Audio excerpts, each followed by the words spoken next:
गुंदनी रियासत हरियाणा के कस्बा गोबंदपुरा के अछूत रंबू के यहाँ पैदा हुई।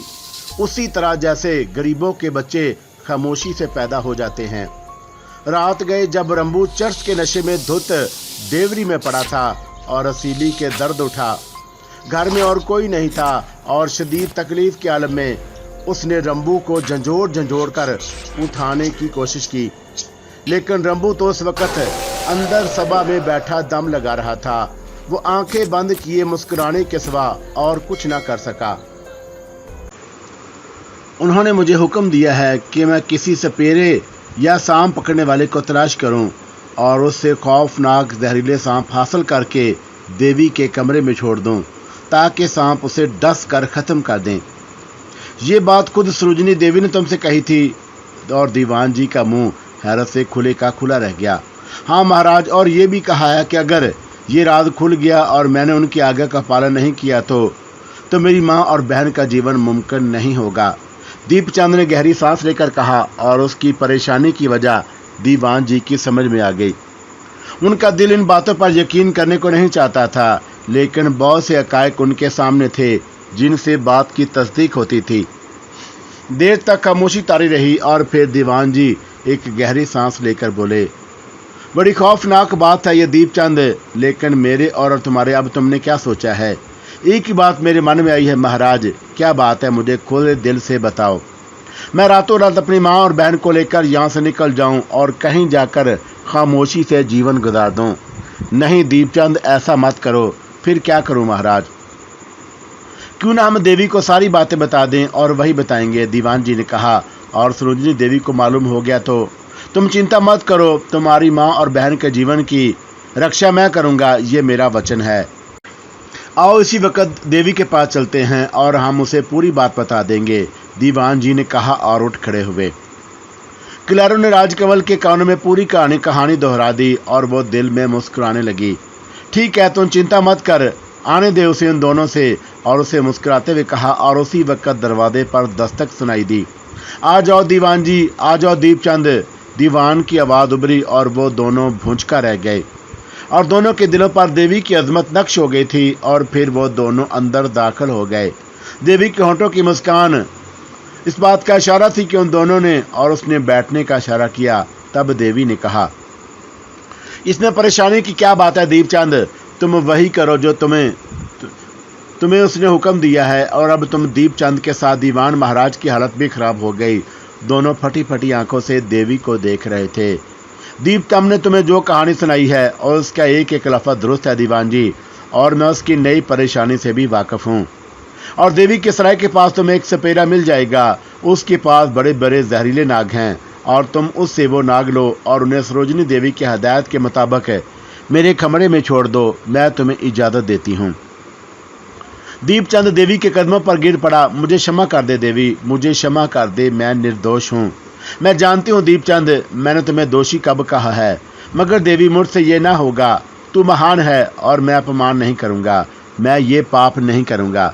दीपचंद ने कहा, मैं तुम्हें हुक्म देती हूँ दीपचंद, वही करो जो सरोजनी ने कहा है। दूसरी सुबह तुम उसे लेकर मेरे पास आ जाना और उसने जो कहा है वही करो, इसी में तुम्हारी भलाई है। मैं चाहती हूँ कि सरोजनी देवी तुम पर एतबार करती रहे। लेकिन देवी, दीपचंद, दीवान ने उसे मजीद कुछ कहने से रोक दिया। और तुम्हें आखिरी हुक्म देवी दे चुकी है, अब मजीद कुछ कहना बेकार है। दीपचंद ने गर्दन झुका दी। बस अब तुम दोनों चले जाओ, मैं नहीं चाहती कि कोई तुम्हें यहाँ देख ले और सरोजनी देवी को तुम पर शुबा हो जाए, राजकमल ने कहा। और दोनों उसके चरण छूकर बाहर निकल आए। दोनों के दिल अकीदत से भरे हुए थे और देवी तो दोनों के सारे दिलों के भेद जानती है। उन्होंने एक लफ्ज़ भी ना कहा और उसने उन्हें उनकी आने की वजह बता दी। और अब उस पर कौन शक कर सकता था? उसने हमें सपेरे के बारे में भी बता दिया। दीवान जी ने कहा, हमारे बड़े भाग है महाराज कि ऐसी महान देवी हमें मिल गई। बस तुम वही करो जो देवी ने कहा है और वही हमें उस राक्षस से निजात दिलाएगी, दीवान जी ने कहा। और दीपचंद उनसे रुखसत होकर चल पड़ा। अरे ओ किलारो, ओ मोजी कहाँ मर गया? मर तो कभी के गए चुके हैं देवी, अब जीता कौन है जो मरेगा? जा सारे सत्यासी, तू मर्द भी नहीं है। जीवन फीका पड़कर रह गया है, करे तो क्या करें? नास उस रतनपाल का जिसने मन का रोग लगा कर रख दिया है, वरना अब तो मजबूरी है देवी जी। जा मर यहाँ से और सुन, सपेरा बनकर उस जगह पहुंच जा जिसके बारे में मैंने दीपचंद को बताया है। और नाग कलेरों ने पूछा, मुश्किल है तेरे लिए? ये बात नहीं, लेकिन क्या वो जहरीले नाग होंगे? तो और क्या, वो तुम्हें नुकसान नहीं पहुंचाएंगे? देवी कलेरों ने पूछा। जा रे भाग जा, अभी तो गोंदनी को क्या जाने, बैर शक्ति के अलावा भी उसके अंदर बहुत सी शक्तियां हैं, जा देख लूंगी मैं। तेरे नागों को भी दी और खूब जहरीले होने चाहिए, वरना सजा दूंगी, राजकमल ने कहा। और कलेरों ने गर्दन हिला दी और फिर वो चला गया। सांप पकड़ना उसके लिए क्या मुश्किल था, और बहुत ज्यादा देर नहीं गुजरी थी कि दीपचंद उसे तलाश करता हुआ पहुंच गया। सपेरे को देखकर वो उसके पास पहुंच गया था। क्या बात है महाराज? सपेरे ने पूछा। नाग हैं तुम्हारे पास? दीपचंद ने पूछा। 4 जहरीले नाग, ऐसे जो हाथी को भी काट लें तो पानी हो जाए, कलेरों ने जवाब दिया। मुझे ये नाग चाहिए। चाहिए? कलेरों हैरत का इजहार करते हुए बोला। तुम नागों का क्या करोगे महाराज? ये बेकार सवाल है, मुझे ये 4 नाग दे दो। मगर माई बाप, मगर ये तो हमारी रोजी है, मैं तुम्हें उनकी मुंह मांगी कीमत दूंगा। दीपचंद बोला। ये बात है, हाँ मांगो, क्या मांगते हो? 20 अशरफियाँ, कलेरों ने कहा। और दीपचंद ने खामोशी से 20 अशरफियाँ निकालकर उसे दे दी। फिर मजीद 5 अशरफियाँ देकर बोला, इस बात का तज़किरा किसी से मत करना। इसके अलावा ये बताओ कि मैं इन नागों को काबू में कैसे रखूं? बस ये टोकरी मजबूती से बंद रहने दें, जो ही टोकरी खुलेगी ये निकल भागेंगे और तबाही फैल जाएगी। ठीक है, दीपचंद ने कहा और उसे टोकरी लेकर कपड़े में बांध ली। उसके बाद वो चल पड़ा। दोपहर के बाद उसने सरोजिनी देवी से मुलाकात की। वो उसका इंतजार कर रही थी। काम हो गया दीपचंद? हाँ रानी जी, 4 खतरनाक जहरीले सांप ले आया हूँ। दीपचंद ने टोकरी दिखाई। शाबाश, तू उसे कहाँ छुपाता फिरेगा? जहाँ रख जा। रात को मैं भी तेरे साथ चलूंगी। और जिस कमरे में देवी कमल ठहरी हुई है उसमें पीछे एक खिड़की खुली रहती है, और हम यहाँ से सांप उस पर फेंक देंगे। जो आ गया देवी जी। रात को तो मेरे पास आ जाना, और उस वक्त जब महल में लोग सो जाते हैं, और किसी तरह की चिंता करने की जरूरत नहीं है, सरोजिनी देवी ने कहा। और देवचंद ने गर्दन हिला दी। और गोंदनी की रिहायशगाह के कब तक पहुंचने में उन्हें कोई दुश्वारी नहीं हुई। राजकमल की ख्वाबगाह की खिड़की खुली हुई थी और उसकी शमादान मदम रोशनी छलक रही थी। रानी सरोजिनी ने अंदर झांका तो एक नहायत खूबसूरत लड़की को महुए ख्वाब पाया, और जिसके बदन पर बेशतर हिस्से जिसके खुले हुए थे और कुंदन की तरह चमक रहे थे। ये है देवी कमल? हाँ रानी जी, बड़ी सुंदर है सुसरी। रंग कैसा लाल है, मगर ये नीला हो जाएगा, सरोजिनी देवी ने कौनकवा लहजे में कहा। और दीपचंद गहरी सांस लेकर रह गया। चल अपना काम कर, सरोजिनी देवी ने हुक्म दिया। और दीपचंद ने पटारे का कपड़ा खोल दिया। ये काम भी खतरनाक था। सांप खुद दीपचंद को भी डर सकते थे, और वो बुरी तरह बेचैन और मुस्तरिब नजर आते थे, जिनका अंदाजा उनकी खौफनाक आवाज़ों से होता था। तब अचानक दीपचंद ने टोकरी का ढक्कन खोला और टोकरी अंदर फेंक दी। सरोजिनी ने खिड़की से अंदर निगाहें गाड़ दी। सांप जमीन पर गिरते ही खड़े हो गए। 4 खौफनाक सांप वहशत से जुबानें निकाल रहे थे, और फिर उन्हें एक वजूद नजर आया, और वो चारों बीक वक्त उस पर लपके। एक ने राजकमल की खुली हुई पिंडली को डसा, और दूसरा उसके बाजू से चिमट गया, और वो उसे बार बार काट रहे थे। और सरोजिनी की आंखों में खौफ उतर आया था। उसने दीपचंद का बाजू पकड़ा और मसरत और खौफ के मिले जुले एहसास के साथ बोली, जल्दी से खिड़की बंद कर दो, दीपचंद, कहीं इनमें से कोई पापी बाहर ना निकल आए। और दीपचंद ने कुछ होंठों पर जुबान फेरते हुए खिड़की बंद कर दी। उसके कदम लर्ज रहे थे। उसने देखा था कि वह बेहद खौफनाक सांप थे। क्या देवी उन जहरीले सांपों से बच सकेगी? सरोजिनी देवी उसके साथ वापस महल में आ गई। दूसरी सुबह महल में भगदड़ मची हुई थी। पहरेदार लाठियां उठाए हुए चारों तरफ दौड़ते हुए फिर रहे थे। 2 पहरेदारों को सांपों ने काट लिया था। सुबह को जब रसोईया देवी के लिए भोजन लेकर गया और उसने दरवाज़ा खोला तो अचानक 4 सांप उससे लिपट गए, और फिर ये सांप बाहर निकल आए। रसोइये की चीखों ने दूसरे लोगों को होशियार कर दिया। 2 सांप मारे गए और 2 की तलाश हो रही थी। इस दौरान सांपों ने 2 पहरेदारों को भी काट दिया था, और वो जिंदगी की आखिरी सांसें ले रहे थे। खबर महल में पहुंच गई और सांपों से बचाव के इंतजामात होने लगे। लेकिन थोड़ी देर के बाद खबर आई कि बाकी 2 सांप भी मार लिए गए। तब देवी सरोजिनी भी सांपों के शिकारों को देखने आईं, और ये मालूम करके उन्हें सख्त अफसोस हुआ कि सांप कमल देवी के कमरे से निकले थे। किसी ने कमल देवी को देखा? सरोजिनी देवी ने पूछा। नहीं रानी जी, कौन जाने, और सांप भी अंदर हों। तुम लोग इतने डरपोक हो, आओ मेरे पीछे पीछे चले आओ, मैं अंदर जाऊंगी। देवी ने कहा और आगे बढ़ गई, और सांपों की सही तादाद तो उन्हें नहीं मालूम थी। उन्होंने दूसरे लोगों को दरवाजे पर रोक दिया और खुद माला जपती हुई अंदर दाखिल हो गईं। उनकी मुश्ताक आंखें कमल देवी की नीली लाश देखने की मुंतज़िर थी, लेकिन उन्होंने एक हैरत अंगेज मंजर देखा। कमल देवी बिस्तर पर बैठी अंगड़ाइयां ले रही थी और उसकी आंखों से नशा छलक रहा था। सरोजनी देवी को देखकर वह मुस्कुराई। दूसरी बार भी तुम नाकाम रही सरोजनी देवी, वो वार हो गए और तुम्हें अब मेरी बारी है, होशियार हो जाओ। और उसने नगमा बार आवाज में कहा, और सरोजनी देवी के रोंगटे खड़े हो गए। सरोजनी देवी फटी फटी आंखों से राजकमल को देख रही थी और उनके चेहरे पर दहशत के आसार थे। बाहर दूसरे लोग भी मुंतज़िर थे और उनके सामने सरोजनी देवी को और भी खतरा था कि कहीं राजकमल कोई और बात न कह दे। चुनाचा वो कांपते हुए लहजे को काबू में करते हुए बोली, भगवान का शुक्र है देवी के पापी सांपों ने आपको कोई नुकसान नहीं पहुंचाया। यूं कहो सरोजनी देवी के जहरीली नागन हमें ना डाल सकी। खैर तुम जाओ, हम खुद भी अभी तुम्हारी रुसवाई नहीं चाहते। अभी इसके लिए समय दरकार है, वक्त आने पर सब कुछ ठीक हो जाएगा। सरोजनी देवी ने उसी वक्त इसी में आफियत समझी कि जल्दी से बाहर निकल आईं, और उस खूबसूरत नागर ने तो उनसे उनका सुकून छीन लिया था और अब वो सचमुच उससे खौफजदा हो गई थी। वो चारों चोरों की तरह यहाँ से निकल आई और दीपचंद को खुद भी सुकून न था और उसका दिल अकीदत से भर गया था। कमल देवी के चमत्कार वह पहले भी देख चुका था, लेकिन उसने अपनी आंखों से जहरीले सांपों को डसते हुए देखा था, और उसके बाद कमल का बच जाना इतनी बड़ी बात थी कि कोई सोच भी नहीं सकता था। लेकिन वो सब कुछ हो गया था जो नाकाबिल यकीन था। कमल जिंदा थी और दीपचंद उसकी और सरोजनी की देवी की गुफ्तगू तो नहीं सुन सका था, लेकिन उसने सरोजनी देवी के चेहरे पर बदहवासी के आसार देखे थे और उस बात की भी उसे बहुत खुशी हुई थी। बहरहाल सरोजनी देवी हवास बागता अपने ऐशगाह में दाखिल हो गई। उसका बदन होले होले कांप रहा था। ना जाने क्यों उसे एहसास हो गया था कि अब उसके बुरे दिन आ गए हैं। ये खूबसूरत लड़की उसका क्रियाकर्म करके ही वापस जाएगी, और अब वो उसके लिए सख्त परेशान थी। और फिर ये मंजर किसी हद तक बदल गया। निर्मला अपने कामयाब मिशन से लौट आई थी। महल में वापस आकर वो सीधी सरोजनी देवी के पास गई और सरोजनी देवी उसे देखकर उछल पड़ी। अरे आ गई निर्मला, हथियारी कहाँ जा मरी थी? इंतजार करते करते आंखें पथरा गईं। मुझे एहसास था देवी, पर आपने जिस काम के लिए भेजा था उसे पूरा किए बगैर कैसे आ सकती थी? निर्मला ने जवाब दिया। काम हुआ, और हाँ काम तमाम भी हो गया, निर्मला ने थके थके अंदाज में जवाब दिया।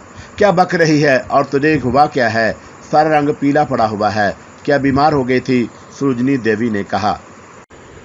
नहीं देवी, बीमार तो नहीं हुई थी, पर आपको मालूम है कि आपने किस काम के लिए मुझे भेजा था? नंदराज जी को बुलाने के लिए। आपको ये भी मालूम है कि नंदराज महाराज कोई अवतार तो है नहीं। क्या मतलब? यही कि वो किसी नेक काम करने के लिए फौरन चल पड़ते और उन्हें राजी करने के लिए बड़े जतन करने पड़े। कैसे जतन? सरोजनी देवी ने पूछा। उन्हें कुछ किए बगैर कोई उन्हें कैसे तैयार कर सकता है?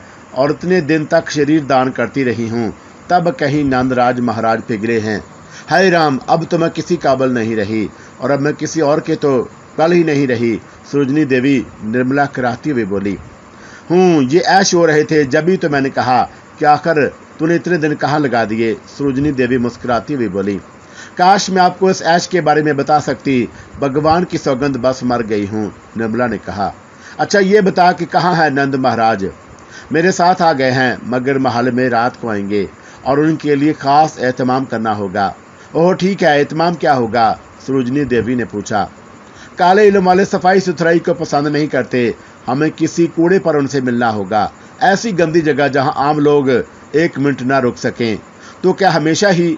सरोजनी देवी ने परेशानी से पूछा। ये तो उनकी मर्जी है देवी जी, कुछ भी हो जाए निर्मला, और पापन के लिए मैं सब कुछ करूंगी, चाहे कितनी ही तकलीफ क्यों ना उठानी पड़े। चारों तरफ गिरादत के ढेर लगे हुए थे, दूर दूर तक इंसानी आबादी नहीं थी। ये जगह पूरे शहर की गंदगी जमा करने के लिए थी। फिर भंगी उस गंदगी को खाद बना देते थे और ये खाद खेतों में पहुंच जाती थी।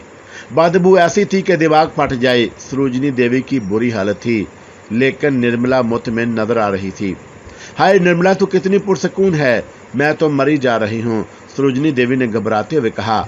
हाँ मैं पुरसकून हूँ श्रीमती जी, इसलिए पुरसकून हूँ कि इतने दिन ऐसी ही हालत में गुजार कर आई हूँ। सचमुच तुमने मेरे लिए बड़ा काम किया है। मैं तेरी बड़ी एहसानमंद हूँ, मगर अब नंद महाराज कहाँ हैं? ये चिराग जला दो, वो रोशनी देकर इधर आ जाएंगे। उन्होंने यही कहा था। निर्मला ने जवाब दिया और वो अपने हाथों में पकड़ी हुई थाली जमीन पर रख दी जिसमें घी के चिराग रखे हुए थे। सरोजिनी देवी ने तूहन तराहन थाली में रखे हुए सारे चिराग रोशन कर दिए और तभी बाएं सिमत से एक द्यो कामत इंसान बरामद हुआ। स्याह बदन पर मैल की तहें चढ़ी हुई, बालों से जुएं टपक रही थी, दाढ़ी में गिलातर लिपटी हुई। शायद वह शक्ल जिंदगी में कभी नहीं नहाया था। स्याह बदन पर एक मैली सी लंगोटी और गले में जानवरों की हड्डियों की एक माला पड़ी हुई थी। उसके बदन से उठने वाली बदबू खाद की बदबू से ज्यादा शदीद थी। जे धर्मिंदर की, जे फेरों की, हम आ गए देवी, हमें तेरा महान बनकर खुशी हुई है। जे नंद महाराज की, सरोजिनी देवी ने कहा, क्यों बुलाया है हमें देवी? हमें आपकी जरूरत है महाराज, हम आपकी मदद चाहते हैं, सरोजिनी देवी ने कहा और नंद महाराज आगे बढ़ आए। उन्होंने झुक कर सरोजिनी देवी को देखा और फिर उसकी कमर पर हाथ रख दिया। फिर हाथ रेंगता हुआ आगे आया और बेबाकी से सरोजिनी देवी को टटोलने लगा। मदद की जा सकती है देवी, अवश्य की जा सकती है, नंदराज महाराज अजीब से अंदाज में बोले। जे महाराज की, तुम्हारी भी जे, लेकिन संत दान नहीं दोगी क्या? मैं हर कीमत पर आपकी मदद हासिल करूंगी महाराज, सरोजिनी देवी ने कहा। धन्यवाद, बस काफी है, बोलो क्या चाहती हो? मेरी 3 ख्वाहिशें हैं महाराज, आप वचन दे के पूरी करेंगे? नहीं देवी, हम ये वचन नहीं दे सकते। अगर वो ख्वाहिशें पूरी करना हमारे बस में ना हुआ तो? नहीं महाराज, वो आपकी बस में है, सरोजिनी देवी बोली। अगर ये बात है तो हम भी ऐसा नहीं कर सकते। वो क्यों महाराज? इसलिए देवी कि ये लड़की हमारे पास गई थी, इसने हमारी सेवा की और इसकी वजह से हम यहाँ आने पर तैयार हो गए। और तूने तो अभी हमारी कोई सेवा भी नहीं की। और यूं करो कि अपनी एक ख्वाहिश बयान करो और आज की रात हमारे साथ रहो। कल की दूसरी रात तुम हमारी दूसरी सेवा करोगी तो हम तुम्हारी दूसरी ख्वाहिश मान लेंगे और फिर इसी तरह परसों रात। मुझे मंजूर है महाराज, सरोजिनी देवी ने कहा। तो हमें भी मंजूर है। आप वचन देते हैं महाराज? हाँ, वचन देते हैं। ये भी वचन दे कि आप मेरी किसी बात का बुरा नहीं मानेंगे। सुंदरियों की बात का हम कभी बुरा नहीं मानते। महाराज के होंठों पर मकरू मुस्कुराहट फैल गई। तो फिर मेरी पहली ख्वाहिश तो यह है महाराज कि आप साफ सुथरे होकर मेरे महल चलें और वहां क़याम करें, सरोजिनी देवी ने कहा। और महाराज चौंक पड़े और उसे घूरते रहे, फिर हंस पड़े। बड़ी चालाक है री, और निर्मला तेरी मलका तो सचमुच चालाक है और तूने उसकी पहली ख्वाहिश सुनी। हाँ महाराज, मगर क्या करें, वचन दे चुके हैं और ये बात हमारे बस में भी है। वो ये हमें पसंद नहीं। ठीक है सुंदरी, तू जा, अपने घर वापस जा, हम तेरी ख्वाबगाह में पहुंच जाएंगे, नंदुराज महाराज ने कहा। और सरोजिनी देवी ने गर्दन झुका दी और फिर वो निर्मला के साथ वापस चल पड़ी। निर्मला मुस्कुराई जा रही थी। काफी देर तक खामोश रही तो सरोजिनी देवी ने ही उसे आवाज दी, निर्मला। देवी जी, निर्मला जल्दी से बोली। क्या सोच रही है? बड़ी गहरी बात सोच रही हूँ। क्या? मैं सोच रही थी कि भगवान ने अकल की तकसीम में भी हाकिमों और नौकरों का ख्याल रखा है। क्या मतलब? अभी की बात कर रही हूँ कि जिसे नरक में मैं इतने दिनों तक रही हूँ, आपने जरा सी कोशिश से उसे स्वर्ग बना लिया। आधी रात का वक्त था। राजकमल गहरी नींद सो रही थी। क्लैरो ने उसे झंझोड़ का जगा दिया। राजकमल उठकर बैठ गई थी। क्लैरो को देखकर हैरान रह गई। अरे तू इस समय? हाँ देवी, क्लैरो की आवाज में मुर्दनी थी। क्या हो गया है? कोई खास बात? मैं पहले ही कह रहा था देवी कि मैंने तो पहले ही कहा था कि कोई गड़बड़ है। कोई गड़बड़ हो गई है देवी, और अब आप अपनी रक्षा खुद करें। पर हुआ क्या है पापी? कुछ मुंह से तो बोल। देवी जी, शायद निर्मला आ गई है और शायद अपने साथ किसी को लाई है। किसे? किसी ऐसे इंसान को जो भेल शक्ति रखता है, और मुमकिन है कि भेलो शक्ति भी रखता हो। मुझे इसका अंदाजा हो रहा है देवी, पर कैसे? मुझे बू आ रही है, बस मेरी नाक उसे सूंघ रही है। तू तो क्यों परेशान क्यों है? काले इल्म में एक बड़ी खराबी है देवी जी, हम सब आपके दास हैं, इसलिए आपके पास बैर शक्ति है। लेकिन एक ही जगह अगर कोई दूसरा आ जाए और उसकी शक्ति आपसे बड़ी हो तो फिर हम आपके गुलाम नहीं रह सकते। हमें उस बेल शक्ति वाले के सामने हाजिरी देनी होती है और हम सब उसके हुक्म के ताबे होते हैं। तो तूने ये बात मुझे पहले नहीं बताई, राजकमल बोली। मौका ही नहीं आया था इसका, लेकिन अब क्या होगा? राजकमल परेशानी से बोली। देवी, वो आ रहा है, वो आ गया है। मैं चला देवी, मैं चला। मैं अब तुम्हारे पास एक लम्हे के लिए भी रुकना मेरे बस की बात नहीं। वो महल में आ गया है। और फिर क्लैरो उसकी नजरों के सामने से गायब हो गया। राजकमल बुलखलाए हुए अंदाज में उठ खड़ी हुई। क्लैरो, उसने बेकरार होकर आवाजें दी। लेकिन अब उसका कोई नामो निशान नहीं था। बड़ी ताकत के सामने छोटी ताकत हिच हो गई थी। राजकमल का दस्ते रास्त अब नकारा हो गया था। ये बड़ी ताकत अब सरोजिनी देवी के कब्जे में थी और सरोजिनी उसकी दुश्मन। राजकमल के लिए यह बहुत बड़ा सान्हा था। क्लियारू किसी मरहले पर इस तरह करेगा, उसके ख्वाब में भी उसने नहीं सोचा था। उसका भयानक और गलीज गुलाम उसके लिए कोई हैसियत नहीं रखता था, लेकिन वो जिस तरह से राजकमल को संभाले हुए था, राजकमल उसे नजरअंदाज नहीं कर सकती थी। अब उसे क्लियारू के बारे में कुछ सोच कर अजीब सा एहसास हो रहा था और उसे अंदाजा हो रहा था कि क्लियारू उसकी कितनी बड़ी जरूरत थी। अब क्या होगा? और ये सवाल बाहर सा मुंह खोले उसके सामने खड़ा हुआ था। उसे यूं लगता था जैसे उसकी आंखों की बेनाई जाती रही। हाँ, क्लियारू उसकी बेनाई ही तो था और वो वक्त से कबल उसे हर बात से आगाह कर दिया करता था। वो राजकमल उसकी मदद से अपने हर काम का भरम रखे हुए थी, लेकिन अचानक वो यको तनहा रह गई थी। क्यों ना मैं राजमहल से भाग जाऊं और एक बार फिर बंगलों या उन इलाकों को अपना लूं जहां मुझे जानने वाला कोई ना हो। और उसकी तवील जिंदगी में ऐसे बेशुमार मरहले आए थे। वो बेचैनी से पहलू बदलती रही। सिर्फ एक ही बात रह रहकर जहन में आती थी कि वो यहाँ से भाग जाए और इस तरह सरोजिनी देवी की इस चाल से जान बचाए। लेकिन फिर उसके दिल में एक और ख्याल भी आया कि अगर वो इस तरह यहाँ से निकल भागी तो रमेश चंद्र और दीप चंद क्या सोचेंगे। दूसरी बात ये कि अगर कोई शख्स हाथ लग गया है तो सरोजिनी देवी उसे तलाश भी कर सकती है, तो फिर क्या किया जाए। और फिर उसने आखिरी फैसला कर लिया।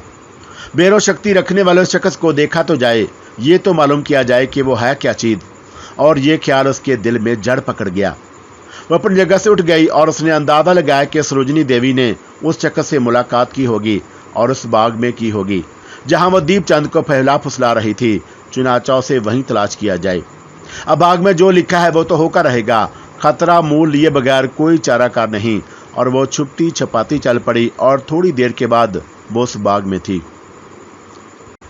सरोजिनी आज भी उसी जगह मखसूस जगह पर मौजूद थी जहां वो अमूमन नौजवानों को रिझाती थी। उसने 16 श्रृंगार किए थे और अपनी उम्र से बहुत कम नजर आ रही थी। उसके नजदीक एक नंग धड़ंग साधु बैठा था। पूरे बदन पर रीछ जैसे सफेद बाल। नजदीक की शरबत के बर्तन रखे हुए थे और सरोजिनी देवी उसे शरबत पिला रही थी। उसके होंठों पर मुस्कुराहट थी, लेकिन आंखों में गहरे करब के आसार भी थे। सरोज, और बूढ़े साधु की आवाज उभरी। महाराज कीजिए। सरोजिनी हाथ जोड़कर बोली, तुझे नाचना आता है? नहीं महाराज। आप मेरा नाच देखना चाहते हैं? हाँ, मौसम बहुत खूबसूरत है, चंद्रमा निकल रहा है। ऐसे में तूने रक्स ना किया तो शरबत का मजा अधूरा रह जाएगा। तो मैं नाचूंगी महाराज, सरोजिनी देवी ने कहा। और उनका वकार, उनका दबदबा उन्हें इस अहमकाना काम से रोक रहा था। लेकिन राजकमल उनके दिन पर इस तरह छाई हुई थी कि उस पर काबू पाने के लिए वो सब कुछ कर सकती थी। चुनाचा उसने उठकर रक्स करना शुरू कर दिया। रक्स क्या था? बेहंगम उछल कूद थी। सरोजिनी देवी के बदन के नकुश उड़ियां हो रहे थे। महाराज अपनी जगह से उठे और उसे पकड़ने के लिए दौड़ने लगे और फिर उन्होंने सरोजिनी देवी को पकड़ लिया। सरोजिनी देवी रुक गई थीं और अब वो महाराज के 2 हिकल बाजुओं में थीं। तो दिल का शह, मगर तेरा शबाब ढल रहा है। क्या आपकी शक्ति मुझे मेरी जवानी वापस नहीं दे सकती महाराज? सरोजिनी देवी ने कहा, मेरी शक्ति तुझे बहुत कुछ दे सकती है, समय आने दे, महाराज ने कहा। और उसके बाद सरोजिनी देवी के मुंह से कोई आवाज ना निकल सकी। महाराज उस पर छा गए थे और वो उस बदहैबत शख्स की सूरत देखते ही खौफजदा थी। राजकमल ने महाराज को अच्छी तरह देखा तो ये है नंदराज महाराज, और निर्मला उन्हें लेकर आई है। ठीक है सरोजिनी देवी, तेरी इस चाल को भी नाकाम बनाने की कोशिश करूंगी, चाहे जीवन ही क्यों ना देना पड़े, उसने सोचा और वहां से वापस चल पड़ी। उसके दिन में बनूर पड़ रहे थे। बेशुमार ख्यालात उसे घेरे हुए थे। बाग के गोशे से निकलते हुए उसे एक पहरेदार नजर आ गया जो उसकी तरफ देखकर चौंक पड़ा था। देवी जी आप? और वो हैरत से बोला और राजकमल रुक गई। वो भूखी बिल्ली की तरह उस नौजवान पहरेदार को देख रही थी। क्या देख रही हैं देवी जी? पहरेदार बोला। ओहो कुछ नहीं, यहाँ तुम्हारा पहरा है। हाँ, पहरेदार ने जवाब दिया। तुम जानते हो? राजकमल ने दूसरा सवाल किया। क्यों नहीं, आप जैसी महान देवी को कौन ना जानेगा, पहरेदार ने अकीदत से जवाब दिया। और राजकमल कुछ सोचने लगी, फिर बोली, अच्छा आओ मेरे साथ आओ। उसने पहरेदार की आंखों में देखा और पहरेदार मसरूफ हो गया। दूसरे लम्हे वो राजकमल के साथ आगे बढ़ रहा था और राजकमल उसे लेकर एक गोशे में पहुंच गई। मुझे देखो मैं कौन हूँ, राजकमल ने पहरेदार को घूरते हुए कहा, जो मुकम्मल तौर पर उसके काबू में था। देवी, औरत, कन्या और एक हसीन लड़की पहरेदार बोला। तो लो आओ, मेरे शरीर से खोलो, मैं जो हूं मुझे वही समझो और इससे ज्यादा कुछ ना सोचो मेरे बारे में। राजकमल बेख्तियार हो गई थी। शदीद जहनी हैजान में उसने हर एहतियात बलाए ताक रख दी। तवील अरसे के बाद आज फिर वो एक शिकार कर रही थी और उसके पीछे एक बड़ा मकसद पोशीदा था। नंदू महाराज का स्थान बस्ती से दूर एक गंदे जोहड़ के पास था और वो उस वक्त पीपल के एक दरख्त के नीचे बैठे हुए थे। शदीद गर्मी थी और जबरदस्त लो चल रही थी, लेकिन वो उससे बेनियाज धूनी रमाए बैठे थे। ताहद्दे निगाह किसी आदमजात का पता नहीं था। कभी कभी उस जोहड़ में भैंसें नहाने आ जाती, लेकिन अब गर्मी की वजह से लोग इधर का रुख नहीं करते थे। बस्ती के आवारा कुत्तों ने भी महाराज को देखकर जगह बदल ली और इस वक्त उस वीराने में महाराज ही का राज था। दफतन उन्होंने बदमस्त होकर आवाज लगाई, जे भेरों, जे काली जल, गुलाबी की कोई है, अरे कोई है। और एक स्याह फाम भूत उनके सामने आ खड़ा हुआ। ओ बगंदर, तू आ गया? यहाँ हमारे सिवा कोई शक्तिमान है? हम इस बस्ती की बात कर रहे हैं, महाराज ने पूछा। हाँ महाराज, यहाँ एक बैर शक्ति मौजूद है, स्याह फाम भूत ने लाल हल जुबान से होंठ चाटते हुए कहा। कहाँ है वो? और हम यहाँ आए हैं तो वह हमारे चरणों में क्यों नहीं आया? नंदराम महाराज ने गोसीले अंदाज में कहा और भंगदर ने दांत निकाल दिए। वो हाजिर है महाराज। कहाँ है? नंद महाराज चारों तरफ देखते हुए बोले और जोहड़ में एक चांद शुरू हो गया। राजकमल अपनी तमाम तारानाइयों के साथ गंदे पानी से बाहर निकल आई और उसने दोनों हाथ जोड़कर नंदराज महाराज को प्रणाम किया और आहिस्ता आहिस्ता पानी की सतह पर चलते हुए नंद महाराज के सामने आ गई। उसकी गर्दन झुकी हुई थी। नंदराज महाराज तहैयर अमीद अंदाज में उसे देख रहे थे और उनकी आंखों में पुरशौक और हवस के जज्बात थे। तब उन्होंने होंठों से राल टपकाते हुए कहा, तू कौन है? गोंदनी है मेरा नाम महाराज। तू तो हमें राजकमल मालूम होती है, गोंदनी तुझे कौन कहता है? नंदराज महाराज ने अपने बाजू को शादा करते हुए कहा और फिर मुस्कुराकर बोले, पर तूने बैर शक्ति कहाँ से हासिल की? बस महाराज, ये ना पूछें। राजकमल नंद महाराज की तरफ पुरशौक निगाहों से देखती हुई बोली। क्यों ना पूछें राजकमल, तेरी सुंदरता तो बहुत कुछ पूछने पर मजबूर करती है। बता ना, तूने बैर शक्ति कहाँ से हासिल की? नंदराज महाराज पुरहवस अंदाज में बोले। महाराज, ये बैर शक्ति मुझे आज तक कुछ ना दे सकी। मैं भेल शक्ति और भैरू शक्ति की तलाश में आज तक सरगर्दा हूँ और आपने मेरी ओर आंख उठाकर भी नहीं देखा। राजकमल नाराज लहजे में बोली। अरे तू तो हमारे सामने ही आई कब थी? नंदू महाराज खुशी में झूमते हुए बोले। अब तो आ गई हूं ना महाराज। हाँ, पर इस समय जब हमने तुझे बुलाया। नहीं महाराज, मैं रात को भी आपके पास गई थी। रात को? नंद महाराज हैरत से पूछा। हाँ महाराज, रात को, पर किस समय? नंद महाराज ने पूछा और राजकमल खिलखिलाकर हंस पड़ी। उस समय महाराज जब आप रंग रलियों में मसरूफ थे। राजकमल ने महबूबाना अंदाज में कहा, क्योंकि वो हाल ही आप अपनी पसंदीदा और मरगूब ग़िज़ा हासिल कर चुकी थी जो उसके हुस्न और जवानी में चार चांद लगा देती थी, यानी इंसानी खून और गोश्त। चुनाचा इस वक्त उसका चेहरा भभूका हो रहा था और उसका हुस्न काबिले दीद था। वो पूरी तरह जोबन पर थी और नंदराज महाराज की आंखों में हवस के साए लहरा रहे थे। रात को तूने हमें कहाँ देखा? वो तो अजब से बोले। सरोजनी देवी के महल में। तू वहाँ कहाँ पहुँच गई? मैं वहीं रहती हूँ महाराज, राजकमल ने जवाब दिया। हाँ, उस महल में? हाँ महाराज। किस हैसियत से? हमें तो तू वहाँ नजर नहीं आई। नंदराज महाराज ने ताज्जुब से पूछा। मैं खुद आपके सामने आना मुनासिब नहीं समझा महाराज। मैं चाहती थी कि आपसे अकेले में मिलूं, राजकमल ने कहा और नंदू महाराज हंस पड़े। तू तो बड़ी चालाक है कमल। बस महाराज, आपकी कृपा है, राजकमल ने महबूबियत से जवाब दिया। और हाँ, तूने अच्छा ही किया कि वहाँ नहीं आई। वो औरत अजीब सी है, बड़ी अजीब सी लगी है वो हमें, और हम खुद उसके पास जाकर खुश नहीं हुए, नंदू महाराज ने कहा। मगर उसने तो महाराज बड़ी चाह से आपको बुलाया है, बड़े प्रेम से रखा है आपको। तुझे मालूम है? हाँ हाँ, क्यों नहीं।